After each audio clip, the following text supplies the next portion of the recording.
And back now with our panel.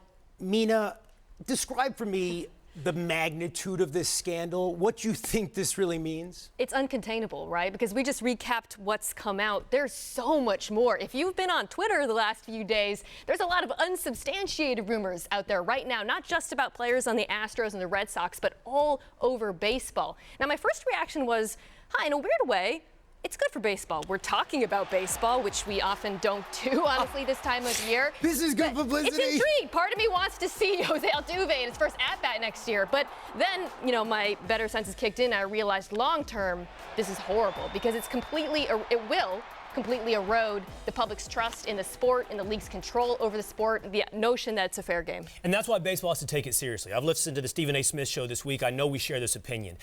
More than what has been done must be done. I think titles need to be vacated. I think if you want to deter teams from doing this in the future, you have to come down with a much heavier hand. However, I want to back up to something that Mina said.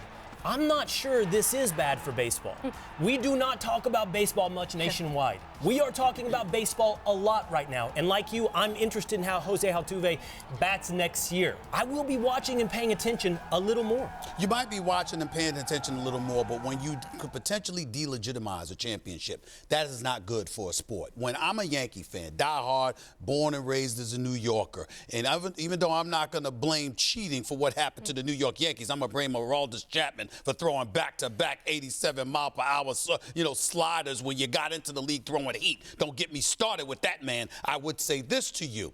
If I'm looking at Altuve, who that particular year batted like 346, if I remember correctly, you look at Bregman, you look at Correa, you look at these guys and how they were playing. To know what pitches were coming, I'm just looking at it from this perspective. The players were clearly complicit. That is undeniable. The fact that the players themselves, particularly in the sport of Major League Baseball, at a time where we are so gung-ho about making sure basketball players are punished, football players are punished, once again, to see baseball players getting away with this stuff really bothers me. That is why I am of the mindset they need to take that World Series trophy out of Houston. They need to take it out of Boston, and every single player on those teams in 2017, 2018, respectively, need to hand back their championship rings effective immediately. You're going to keep your money.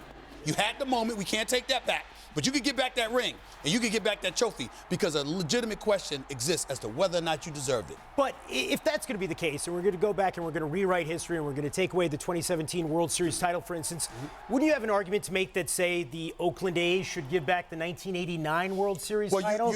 Mark McGwire, Jose, Jeremy, it's very sticky. I understand that. But let me tell you what makes it unsticky, if that is a word. Here's the deal. They do it to college athletes. These guys don't get paid. You play football, you play basketball, and there's something wrong with the program. Reggie Bush doesn't have his Heisman Trophy. USC doesn't have their national title. You got a whole bunch of instances. Don't y'all find this a tad bit odd that so-called amateur athletes who don't get paid, all right, you can confiscate them from them. But millionaires paid to play professionally, be upstanding, and compete at the highest level are cheating with no punishment? I'm sorry, I got a problem with that. I don't find it odd, and I actually find it very telling, because it explains why they're not being punished, because the players have power, right? Unlike those college kids. Right. And it's precisely because they have power that they're going to get away with this. On top of that, I think the league is terrified. They don't think it's just the Astros. They don't think this can be contained, and they're worried if they come down on some players, other players are going to have to be punished too. Thanks for watching ESPN on YouTube. For more sports highlights and analysis, be sure to download the ESPN app. And for live streaming sports and premium content, subscribe to ESPN+.